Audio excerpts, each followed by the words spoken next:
Halo Sobat Istabi.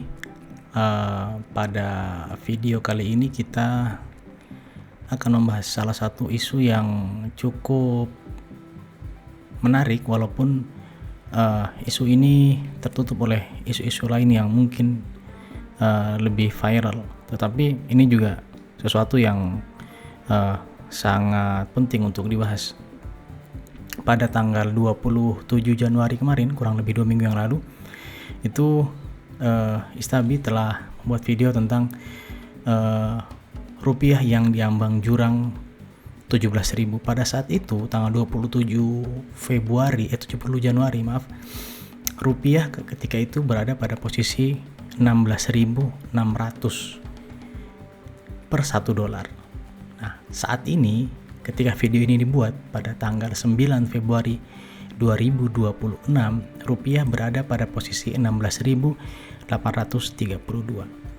Berarti kurang lebih dalam waktu 2 minggu rupiah mengalami penurunan, pelemahan poin 200 poin. Bukan tidak mungkin 2 atau 3 minggu ke depan rupiah akan menyentuh angka 17.000, dan ini sangat berbahaya. Apalagi kita tahu beberapa waktu lagi, kurang lebih seminggu lebih, karena ini tanggal 9 Februari, kita akan masuk pada bulan puasa, bulan Ramadan, di mana kebutuhan pokok pasti akan meningkat. Dan kebiasaan setiap tahunnya pada waktu menjelang Ramadan, kebiasaan kebutuhan pokok itu akan mengalami kenaikan karena tingginya demand tetapi pasokan berkurang. Nah, ini seringkali dimanfaatkan oleh sebagian orang, tengkulak, permainan pasar dan sebagainya untuk menaikkan harga.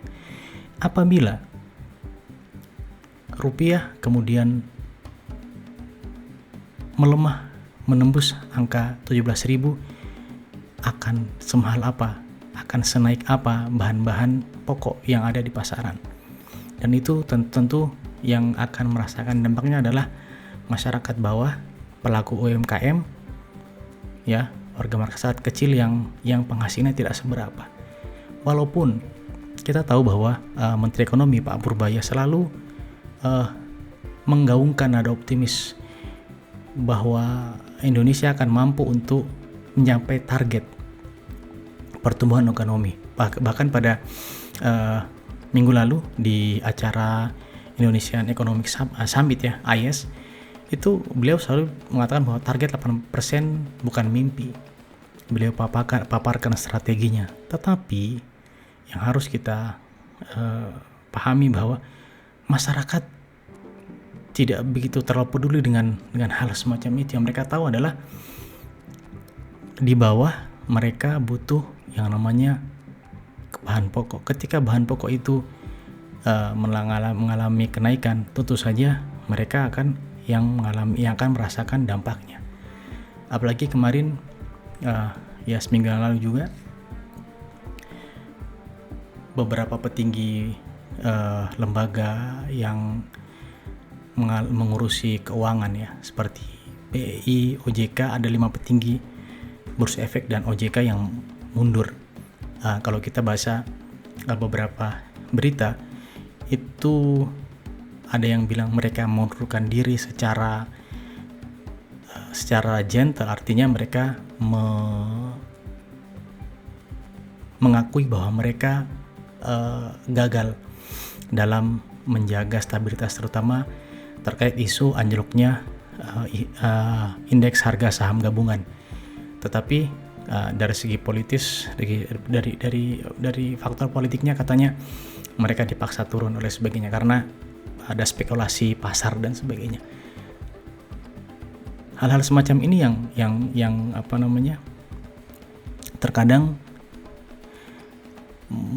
akan jelas mempengaruhi keadaan perekonomian Indonesia, keadaan pasar dan sebagainya. Tetapi mereka yang ada di atas tidak terlalu mengalami atau merasakan dampaknya. Dampaknya di mana? Dampaknya jelas akan di masyarakat bawah. Ketika bulan puasa, tentu saja banyak permintaan pelaku UMKM yang terutama di F&B, ya, jualan-jualan takjil dan sebagainya. Ketika harga mahal, kemudian harga bahan pokok mahal, kemudian pasti akan berdampak pada daya beli masyarakat. Ketika daya beli masyarakat menurun, ya, maka tentu saja pelaku UMKM atau perputaran keuangan di tengah masyarakat akan menjadi kurang. Dan ini akan sangat berbahaya sekali. Apalagi jika memang kita berharap tidak, kita selalu optimis, tapi apabila kemudian rupiah sampai 2 minggu lagi akan menyentuh angka 17.000 rupiah per 1 dolar, ini merupakan alarm yang sangat-sangat berbahaya. Kita kesampingkan dulu aspek-aspek konspirasi, aspek geopolitik dan sebagainya.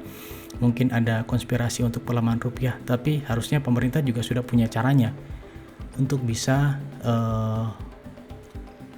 melakukan escape plan atau ada rencana cadangan dalam usaha untuk melawan spekulasi atau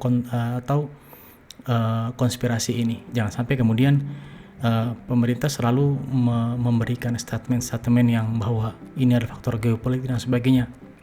Akan tetapi masyarakat di bawah lah yang akan mengalami dan merasakan betapa sulitnya ketika bahan-bahan pokok itu mengalami kenaikan.